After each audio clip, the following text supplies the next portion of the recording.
दुपारची वेळ होती, रस्ता तुलनेनं शांत होता. स्नेहा नावाची तरुणी आपल्या स्कूटरवरून कामावरून घरी जात होती. तिला अजिबात कल्पना नव्हती की कुणीतरी तिचा पाठलाग करतंय. अचानक मागून एक कार वेगानं आली आणि काही वेळ त्या कारनं स्नेहाचा पाठलाग केला, ज्यामुळे तिला संशय आला आणि पुढचा वेग वाढवण्याचा तिनं प्रयत्न केला आणि पुढच्या क्षणी कारनं तिच्या स्कूटरला जोरदार धडक दिली. धडक इतकी भीषण होती की स्नेहा रस्त्यावर कोसळली आणि गंभीर जखमी झाली.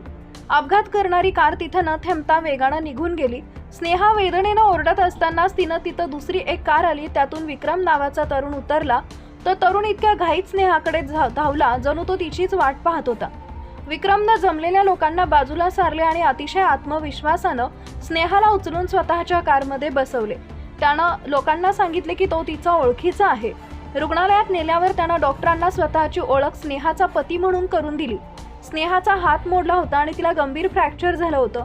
शुद्धीवर आल्यावर समोर विक्रमला पाहून स्नेहाला वाटलं की या माणसानं माझे प्राण वाचवलेत आणि तो तिच्यासाठी हिरो बनला. पुढच्या काही दिवसात दोघांमध्ये भेटीगाठी वाढल्या, पण स्नेहाच्या मनात एक प्रश्न वारंवार येत होता. अपघाताच्या वेळी विक्रम इतक्या लवकर तिथे कसा पोहोचला? तिनं त्या दिवसाच्या घटना आठवून पाहिल्यावर तिला काहीतरी विचित्र गोष्ट वाटू लागली. अखेर तिनं धैर्यानं पोलिसांमध्ये तक्रार दिली. पोलिसांनी जेव्हा परिसरातील सीसीटीव्ही फुटेज तपासला तेव्हा धक्कादायक वास्तव समोर आलं. अपघात करणारी कार आणि विक्रमची कार काही वेळापूर्वी एकाच ठिकाणी एकत्र उभ्या होत्या. दोन्ही कारच्या चालकांमध्ये सतत फोनवर बोलणं सुरू होतं. अपघात करणारा दुसरा कुणी नसून विक्रमचाच मित्र अजय होता.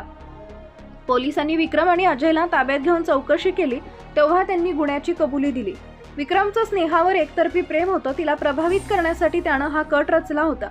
मित्राकडून अपघात घडवून आणायचा आणि स्वतः मसीहा बनून तिला वाचवायचं. या जीवघेण्या नाटकात स्नेहाचा हात कायमचा निकामी होऊ शकला असता, इतकी गंभीर दुखापत तिला झाली होती. पोलिसांनी दोघांनाही अटक केली असून त्यांच्यावर खुनाचा प्रयत्न, षडयंत्र रचणे आणि पुरावे नष्ट करणे अशा गंभीर कलमाखाली गुन्हे दाखल केले आहेत.